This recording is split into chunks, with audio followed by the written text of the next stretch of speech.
మాది మహబూబాబాద్ జిల్లా చింతకుంట మండలం ఉద్యమాన్ విలేజ్. మేము క్లాసిక్ సిల్క్ అని కొట్టినాము. నీ పేరు? నా పేరు కురుమూర్తి. క్లాసిక్ సిల్క్ అని కొట్టినాం. మంచిగా వచ్చింది ఎదుగుదల, ఇట్లా కొమ్మలు గిమ్మలన్నీ. ఇంతవరకు వరి పొలంలో మేము వేసుకున్నాం. అప్పుడు మంచిగా ఉందని ఇప్పుడు ఇది కొట్టుకున్నాం మళ్ళీ 10 ఎకరాలకు.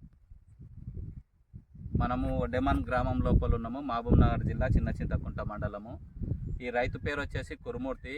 ఇక్కడ మొత్తం పొలం చూసినట్లయితే ఈయనది 9 ఎకరాల పొలం ఉంటుంది. ఇది పర్కపురం విలేజ్కి దగ్గర ఉంటుంది. అయితే కురుమూర్తి ఇంతకుముందు మన దగ్గర వరి చేనుకి కూడా వచ్చేసి 25 కేజీల ప్లాస్టిక్ సిలికాన్ వేసిండు. చేను చాలా బాగా వచ్చి దిగుబడి బాగా వచ్చినందువల్ల మళ్ళీ దానికి సంబంధించిన ప్రోడక్ట్ ఏదైనా ఉంటుందేమన్నట్ల మనల్ని అడిగితే మనం ఈ ప్లాస్టిక్ సిలికాన్ 1 కేజీని రికమెండ్ చేసినాము. ఈ పొలానికి మొత్తం కూడా ప్లాస్టిక్ సిలికాన్ని కొట్టడం జరిగింది. కొట్టిన తర్వాత దీని లోపల ఏమైంది అంటే, నువ్వు కొట్టిన తర్వాత దీంట్లో ఏమేమి అబ్జర్వ్ చేసినావు కురుమూర్తి? మంచిగా పెరిగింది, పంగల్ వచ్చింది, మెత్తగా ఉంది. ఇది కొట్టిన తర్వాత పత్తి చేను అనేటటువంటిది వెదుగుదల మంచిగా వచ్చింది. తర్వాత ఆకు కూడా మెత్తగా ఉంది.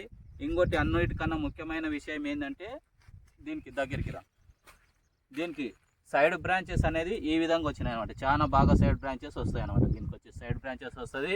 తర్వాత ఈ ప్లాస్టిక్ సిలికాన్ ఉపయోగం ఏముంటుంది అంటే, ఒకవేళ వర్షం ఒక 15 రోజులు పడకుండా ఉంటే కూడా కానీ చేను అనేది పెట్టకు రాదనమాట, పూత అనేది డ్రాప్ కాదనమాట.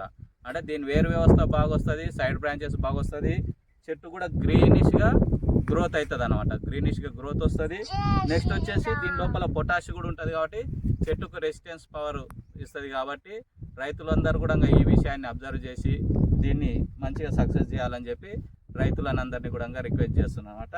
Thank you.